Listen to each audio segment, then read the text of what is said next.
রাজনীতির পচন ঠেকাতে সংস্কার প্রয়োজন, সেই লক্ষ্যেই স্বাক্ষর হবে জুলাই সনদ, এমন মন্তব্য করেছেন বিএনপি মহাসচিব মির্জা ফখরুল ইসলাম আলমগীর।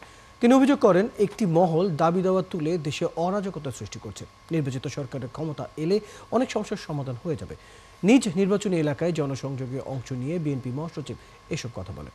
ঠাকুরগাঁও থেকে আরও জানাচ্ছেন শফিকুল হক। জাতীয় নির্বাচনে হেভিওয়েট আসনগুলোর একটি ঠাকুরগাঁও এক।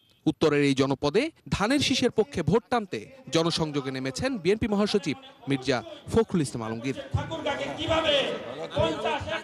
নির্বাচনী প্রচারণার দ্বিতীয় দিন বুধবার সকালে ঠাকুরগাঁও এক আসনের গড়েয়া ইউনিয়নে সাধারণ মানুষের সাথে মতবিনিময় করেন বিএনপি মহাসচিব।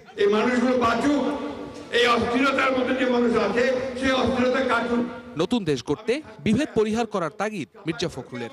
কেন হচ্ছে জুলাই সনদ সেটিও জানান তিনি। দরজাটা জং ধরে গেছে, তোর যে কবজাটাকে বদলাতে হবে, দিলে দরজাটা ঠিক মতো চলবে, ওইটা হচ্ছে সংস্কার। অমনি দেশের রাজনীতিতেও আপনার এই সংস্কারের প্রয়োজন হয়, তা নাহলে ওই রাজনীতিতে জং ধরে যায়, এটা পচে যায়।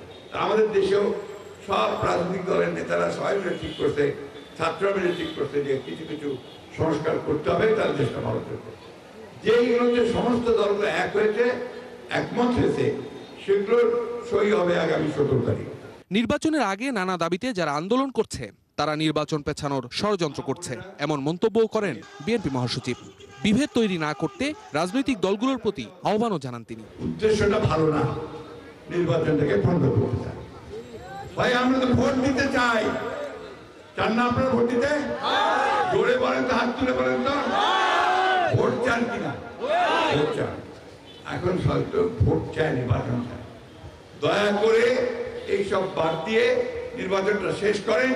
একই দিন দুপুরে সুখানপুকুর ইউনিয়নের কার্তিকতলায় সাধারণ মানুষের সাথেও মতবিনিময় করেন বিএনপি মহাসচিব।